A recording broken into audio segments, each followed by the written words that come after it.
ശബരിമല സ്വർണ്ണക്കൊള്ളയിൽ സഭ ഇന്നും പ്രക്ഷുബ്ധമാണ്. സഭ ചേർന്നപ്പോൾ ശബരിമല സ്വർണ്ണപ്പാളി വിഷയത്തിൽ പിന്നോട്ടില്ലെന്ന നിലപാടിൽ ഉറച്ചിരിക്കുകയാണ് പ്രതിപക്ഷം സഭ വിട്ട് പുറത്തിറങ്ങി ദേവസ്വം മന്ത്രി VN വാസവൻ രാജിവെക്കണമെന്നാവശ്യപ്പെട്ടായിരുന്നു പ്രതിഷേധിച്ചത്. അയ്യപ്പന്റെ സ്വർണം കട്ടവർ അമ്പലം വിഴുങ്ങികൾ എന്ന ബാനർ ഉയർത്തിയ പ്രതിപക്ഷം നടുത്തളത്തിലിറങ്ങി പ്രതിഷേധിച്ചു. ദ്വാരപാലക ശില്പം കോടീശ്വരന് വിറ്റു.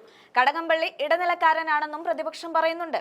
സ്വർണം കട്ടിട്ട് ഇതുവരെ ചുണ്ടനക്കാത്ത ആളാണ് മുഖ്യമന്ത്രിയെന്നും പ്രതിപക്ഷം ആഞ്ഞടിച്ചു. സ്പീക്കർ ചെയറിലേക്ക് എത്തിയ നിമിഷം മുതൽ പ്രതിപക്ഷം പ്രതിഷേധം ആരംഭിച്ചിരുന്നു. ചോദ്യോത്തരവേളയിൽ ഉൾപ്പെടെ വലിയ ബഹളമുണ്ടായി. സ്പീക്കർ എത്തുമ്പോൾ പ്രതിപക്ഷാംഗങ്ങൾ പ്ലക്കാർഡുകളുമായി എഴുന്നേറ്റ് നിൽക്കുകയായിരുന്നു. പിന്നാലെ സ്പീക്കർ സംസാരിച്ചു തുടങ്ങിയപ്പോൾ തന്നെ പ്രതിഷേധ മുദ്രാവാക്യങ്ങളും ഉയരുകയുണ്ടായി. ദേവസ്വം മന്ത്രി VN വാസവൻ രാജിവെക്കും വരെ പ്രതിഷേധം തുടരുമെന്നാണ് VD സതീശൻ വ്യക്തമാക്കിയിരിക്കുന്നത്. ദേവസ്വം മന്ത്രി രാജിവെക്കണം, ദേവസ്വം ബോർഡ് പിരിച്ചുവിടണം എന്നതാണ് പ്രതിപക്ഷത്തിന്റെ ആവശ്യം അംഗീകരിക്കും വരെ പ്രതിഷേധം തുടരാനാണ് നേതാക്കളുടെ തീരുമാനം. എന്നാൽ പ്രതിപക്ഷത്തിനെതിരെ വിമർശനവുമായിട്ടാണ് സ്പീക്കർ രംഗത്ത് വന്നത്. ഇന്നലെ ഗാലറിയിൽ ഉണ്ടായിരുന്നത് സ്കൂൾ കുട്ടികളായിരുന്നു. കുട്ടികൾ ഇതാണോ കണ്ടു പഠിക്കേണ്ടതെന്നാണ് സ്പീക്കറുടെ ചോദ്യം. അപ്പോൾ ഒരു കാലത്ത് സ്പീക്കറുടെ ഡയസിൽ ഉടുതുണിയില്ലാതെ ഡാൻസ് കളിച്ചവരെയൊന്നും സ്പീക്കറിന് ഓർമ്മയില്ലേ എന്നതാണ് സംശയം.